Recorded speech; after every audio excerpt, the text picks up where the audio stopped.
Think about your favorite store-bought pasta sauce. Now think about if all of those vegetables and the delicious ripe tomatoes came directly out of your garden. Sounds pretty good, right? Thought so. So today I'm going to show you how to make a pasta sauce out of whatever you want. Make it your way. So my name is Jared. Welcome to Big North Outdoors.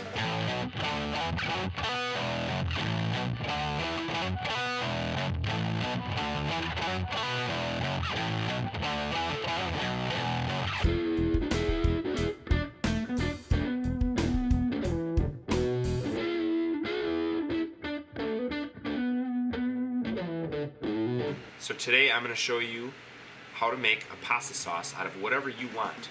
So I'm going to show you what my recipe is based on what I like for pasta sauce, but I don't want you to just follow my recipe. If you'd like to, that's fine. You can totally go to the store and buy all the ingredients I'm going to use, and you can make my pasta sauce. That's fine. However, if you like specific types of pasta sauce, I encourage you to be creative and use the general guidelines that I'm going to give you, but make your own pasta sauce, because it's going to be good. This is part 2 of preserving your harvest. If you haven't seen any of the other preserve your harvest videos, make sure to go watch them. Especially if you have your own garden at home and you'd like to save some of that food for yourself and your family over the winter. Very good videos for that. Informational videos that'll help you get through that. So let's get started. So now we're going to spend some time talking about the ingredients. Like I said before, this is my recipe. You don't have to use it. You can use it if you like to. It is a good recipe and I like it a lot. But if you want to use your own recipe, make your own style of pasta sauce, however you like it, I encourage you to do so. You can follow mine as a general guideline. I'll tell you the amounts of things I'm going to use. But if you like more of something than other things, then use it. This is super easy to do. You can make it however you want. It's most likely going to turn out delicious, especially if you use nice garden ripe tomatoes. That's the best part. So let's get started. So first thing you're going to need, obviously, is tomatoes. Tomatoes is the main base of the pasta sauce, but I have nice, fresh beefsteak tomatoes from my garden, so I'm going to be using those. And what I'm going to use for my recipe, like I said, is 10 pounds of them. I have a lot of tomatoes coming out right now, and I got 10 pounds sitting on my counter that needs to be used, so 10 pounds into pasta sauce. For the meat, I was hoping to be able to use my own venison sausage that I made last year. However, it's late August right now, approaching deer season, and we've already run out of sausage, even though I made like 40 some pounds of it last year. So we go through a lot of sausage, so I'm going to have to go with some Bob Evans Italian sausage. So you can use whatever you like. If you want to use hamburger, maybe you have some venison burger, maybe you have some, maybe you like chicken in your pasta sauce. Maybe you have duck or some other game animal meat laying around somewhere. So if you want that, use it. I'm sure it'll be great.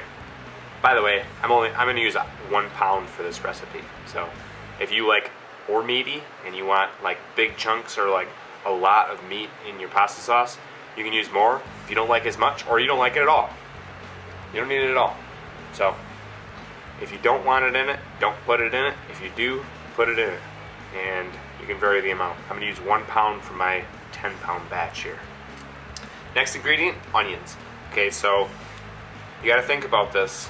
When you make pasta sauce, you're going to be boiling it down a lot. So I'll take you through that process, but the 10 pounds of tomatoes is going to turn into a lot less than 10 pounds of tomatoes. So I would like to add 2 or 3 onions to this because I like a lot of onions. However, I know that the tomatoes is not going to turn out to be as much tomatoes as I think it is. So I'm going to use 1 onion. If you like a sweet onion, use a sweet onion. If you like a more spicy onion or crispy, whatever you call it, if you like a spicier onion, use a spicier onion. You can use whatever you like. That's the magic of it. Next up, celery. So I'm going to use about 1 cup of chopped celery. So I'm going to just chop it up into little mini pieces. I like that little crunch that it adds. If you don't like celery, I literally just threw my celery and I probably shouldn't have done that. If you don't like celery, don't use it. I like it because it adds that, like I said, adds that little bit of crunch. Even though you're putting onions in it that kind of add a little bit of crunch too, this really gives it good. Another good alternative to celery would be green onions. because they also add that little bit of crunch. Maybe not as much as the celery, but it's a nice little crunch. Adds a little bit of texture to your sauce, and it tastes very delicious. So if you don't like celery, use green onions. If you don't like green onions, use celery. If you want to add both, why not? Next thing that I really like in my pasta sauce is mushrooms. So I have some sliced white mushrooms here. This is 8 ounces. This is half a pound of mushrooms, and that's what I'm going to use in my sauce because I like mushrooms a lot. You could use more or less if you like, or if you don't like them at all, don't put them in it. Next piece of the pasta puzzle, garlic. So I like a lot of garlic. I'm going to add probably about 5 or 6 cloves of garlic in a small batch that we're making, which is a lot. Like I said, I like it garlicky. If you don't add that much or don't add any at all. So as I'm walking through the ingredients, I'm sure that you are thinking about what you're going to use in your pasta sauce, and I'm sure that you have some ideas, but I bet you any money I have one idea that you're not going to have. Brown sugar. So I'm going to add a little bit of brown sugar to this because it's adding a little bit of sweetness and a little bit of flavor to the sauce. You don't have to add it if for some reason you don't like brown sugar, but if you hadn't thought of this already while you've been formulating your ideas, I recommend it. I'm going to use 1/8 of a cup for my 10 pounds of tomatoes. So unfortunately, my parsley has already went to seed this year, and it doesn't taste good anymore, so I'm not going to use it out of the garden. We've had an unreasonably hot summer, and even though my parsley is in full shade, it didn't make it enough to make my sauce. So what I'm going to do is I'm going to use parsley flakes, and I'm only going to use about a tablespoon of that. Another thing that I picked up at the grocery store, which I have never even grown, and I want to add to it because I like the flavor, is oregano. So I'm going to add 1 tablespoon of the oregano as well. Next ingredient, salt. So I have some canning salt here. You can use whatever salt you like. I use this because I have a big old box of it, and it also does not have the anti-caking agents that table salt has, so you might, if you use table salt, you might get some sort of cloudy mixtures in it, which isn't a big deal. It doesn't harm the product at all, it just looks funny. So I have this, I'm going to use this, use whatever you like.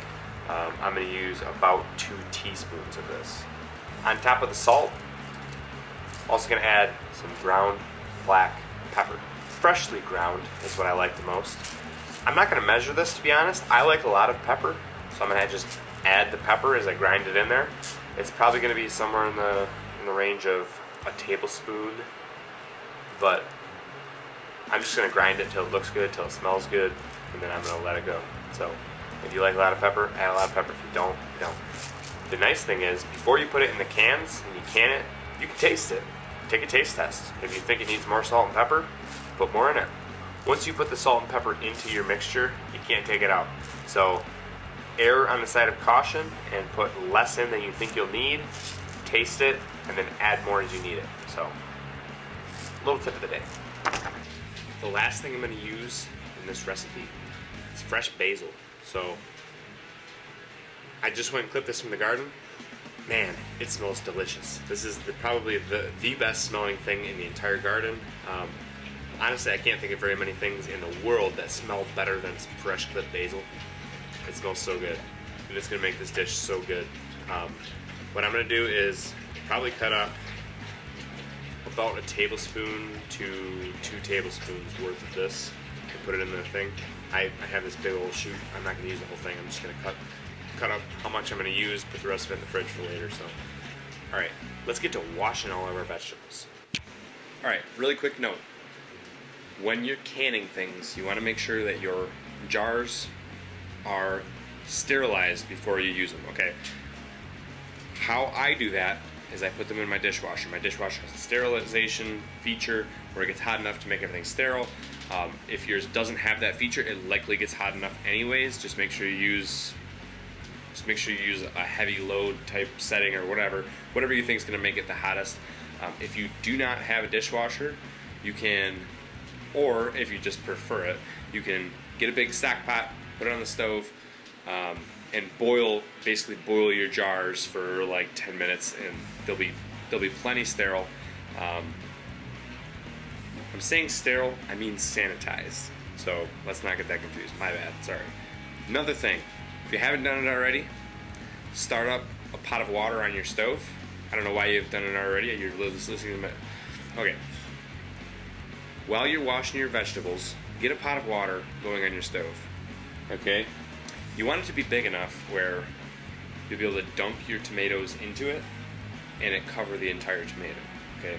The reason is we're going to use that so we can pull off the skins of our tomatoes. The reason you pull off the skins of the tomatoes is because if you don't, when you eat your spaghetti, you're going to get those tomato skins all in your teeth and it's going to be terrible. So you want to skin them. You don't have to technically. If you want to get tomato skins in your teeth, be my guest. I'm not going to do that, so I'm going to skin the tomatoes. So I'm going to get all my vegetables all washed up, and then I'll meet you at the tomato dunking station. Alright, so skinning your tomatoes is actually very, very simple. What I'm going to do basically is take each tomato, and I'm going to take a knife, and I'm just going to score the skin on two sides. Just going to score it, just so that you just barely slice through the skin. That way, when I dunk it in the hot water, the water is going to be able to get underneath that skin. And let's go over there and I'll show you. Alright, so we're at our boiling water now. I have our tomato, we scored the sides of it. What I'm going to do now is just dunk it into the water. And it's going to set for about, we need to add more water to that. It's only going to sit in there for about 15 to 30 seconds.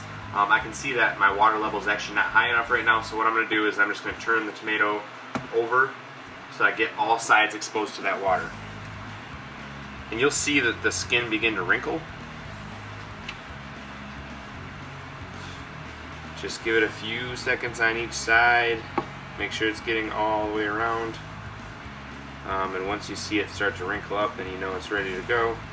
Alright, so my skin's all wrinkled up on this tomato. I'm going to take it back over the cutting board now. Alright, now we got our tomato back over the cutting board, and you're going to find that you can literally just, and it's going to be hot, obviously, so you might want to use gloves during this part, but you're going to find that you can just basically pinch the skin off. You can just kind of loosely move your fingers over the tomato, and the skin's going to pull right off of it.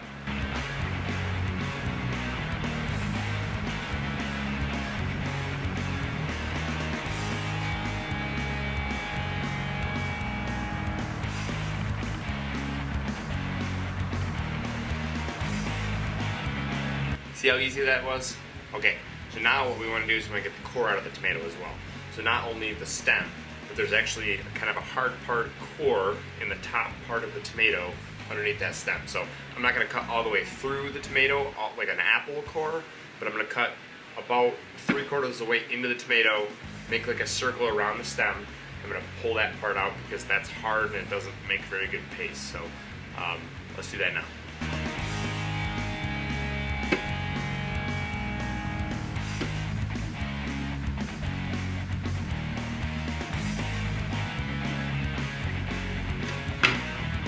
And then it just pulls out like that. That's what you're looking for. You want to get that out of there. Tomato is the rest of it. You can basically just peel the skin off of it. So the rest of the tomato there is totally usable. So what you want to do basically is just do this with all your tomatoes. Make sure you get the skins, make sure you get the cores out, put them in a bowl, get them ready for chopping. I'm gonna do that. I'm gonna go through all of them. I'm gonna skin them just like I showed you, and then get them into my bowl. Basically after that, I'm going to pull them back out of the bowl. I'm going to chop them into like quarters and then get them in a pot to boil. So we'll see you then. Alright, so I got all the tomatoes cut, put in the pot. As you can see here, they're on the stove. Looks like there's too much on there. It looks like the pot's too full. Trust me, it's not. That's going to boil down a lot. So we're going to let them get to a boil, and I might even give them a little bit of mechanical assistance to kind of juice out. So it's going to take around 20 minutes. Alright, so next thing what I'm going to do is cut up the rest of our veggies. So I'm going to cut up the onions, the garlic, the celery, and the basil, and the mushrooms. So I'm going to cut all that stuff up, and then I'm going to get a separate pan, put it here on the stove, on the other burner, and I'm going to start browning the meat. So I have the Italian sausage that I'm using. I'm going to start browning that up. I'm going to get it to a brown, and then the rest of the veggies that I just talked about that I'm going to cut up, I'm gonna throw those in with that sausage and get that cooking around a little bit until those veggies are cooked until they're completely tender and however I want them to be in the sauce. So while the tomatoes are working their way down and starting to boil, we're gonna get all those veggies ready, start browning the meat.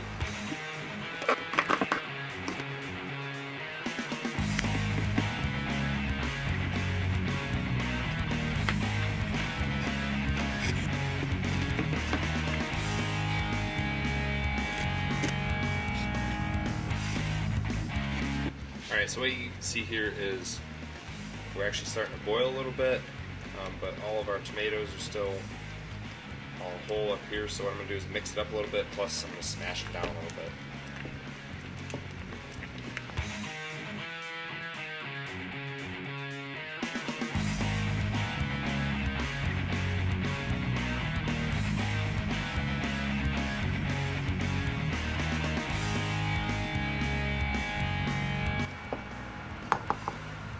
Alright, now that that's better incorporated, I'm going to let this get to a good rolling boil. I'm going to let it boil for up to 20 minutes. Alright, I'm also going to take my other pan here on the stove and I'm going to get my meat in there and start browning it. Alright, while that's browning and that's boiling, I'm going to finish cutting up my vegetables. I'm going to get my vegetables into here. And I'm also going to keep an eye on this so it doesn't boil over because it's looking pretty sketchy.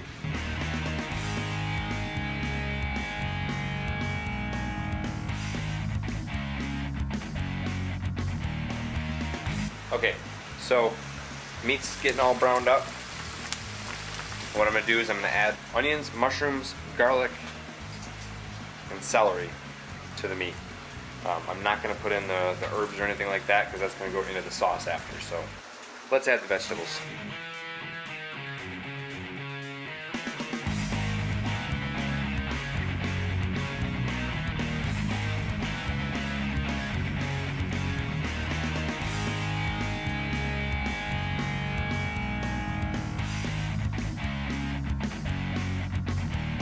Alright, so the tomatoes have been boiling for about 20 minutes now.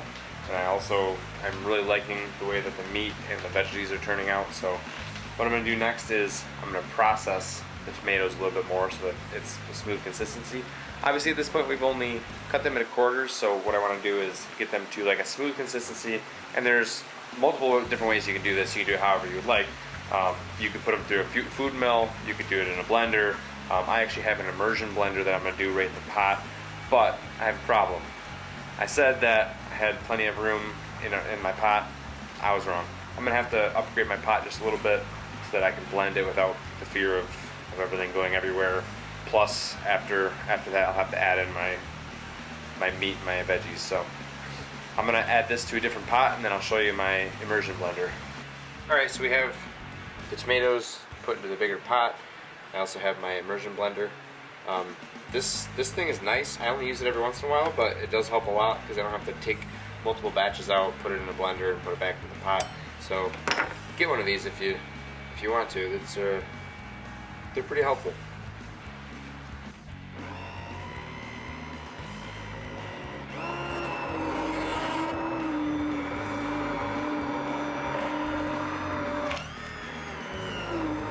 And you can see how it's becoming more of a sauce consistency rather than like tomato juice. It's more saucy. And we're still going to boil this down quite a bit, so let's continue to shred this up a little bit.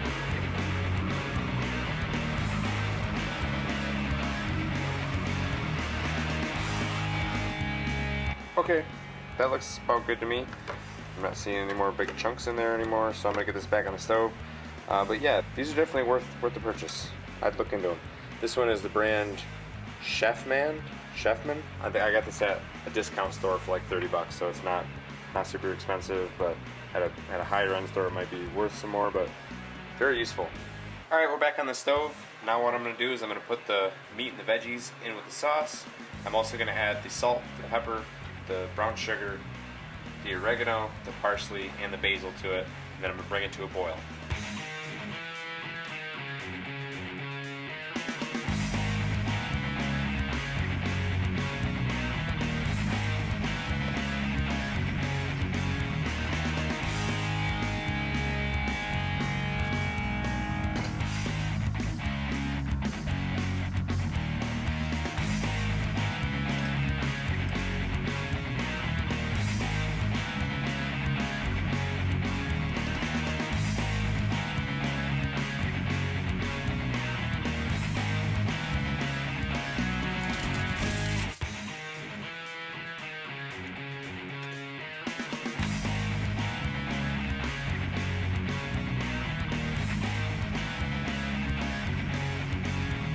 Alright, so I got everything added to the pot, and it is at a consistent, very hard rolling boil. A hard rolling boil. So what I'm going to do is I just turn down the heat, and I'm going to let it get to a better simmer type boil, which it's at right now, it looks like. It's not popping and spitting all over the place. So I'm going to leave it here until it reduces quite a bit, because if you can see right now, it's basically just water. You want it to be serving consistency before you can it and or use it. Obviously, right out of this pot, you can use it on your pasta however you like. If you're making spaghetti tonight, you might want to use the pasta sauce you just made. Or maybe you just want to make a batch of pasta sauce just to use for dinner tonight, which is fine. Or you can can it. I'm going to can mine because I like to make it ahead of time. That way when I'm making dinner, it's really quick to just pop open a can. But it needs to be at serving consistency. So let this boil down. It's going to take a while, but keep stirring it, keep checking on it, and make sure that it gets to about the consistency of about however you like it. That's what's just so great about making pasta sauce, is that it's all up to you and how you want to make it. Your preferences are key. So make sure you stir your sauce frequently while this is cooking. It's going to reduce by a lot. Alright, so my sauce has reached the consistency that I'm looking for. It's like your typical spaghetti sauce consistency.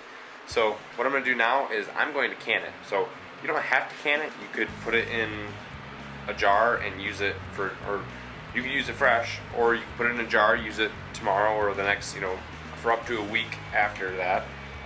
In the fridge. I'm going to go ahead and can it. So to can this, I'm going to pressure can it, because all of the extra air needs to be out of there and it needs to be cooked to a certain temperature. For pints, if you're doing pints, you want to process at 10 psi for 60 minutes, for 1 hour. For quarts, which is what I'm going to do, I'm going to process at 10 psi for 70 minutes. I'm going to get these all processed up and put them on the shelf, and they'll be good for up to 1 year, which is great. So I hope you all enjoyed this video. If you liked it, please leave me a like. Also, if you have not subscribed yet, please do subscribe. When you subscribe, hit the subscribe button and also hit the bell notification button right next to it. That'll make sure that you get an update every time I post another video. Leave me a comment down in the comment section if you like this recipe, or what type of vegetables that you used in your recipe. Also, let me know what you want me to do next. I'm always looking for different ways to use up my tomatoes, so if you have a suggestion of something that I should try, let me know in the comment section. That's all for today, so thanks for joining me again for another episode of Preserve Your Harvest on the Big North Outdoors channel, and we'll see you next time. Thanks.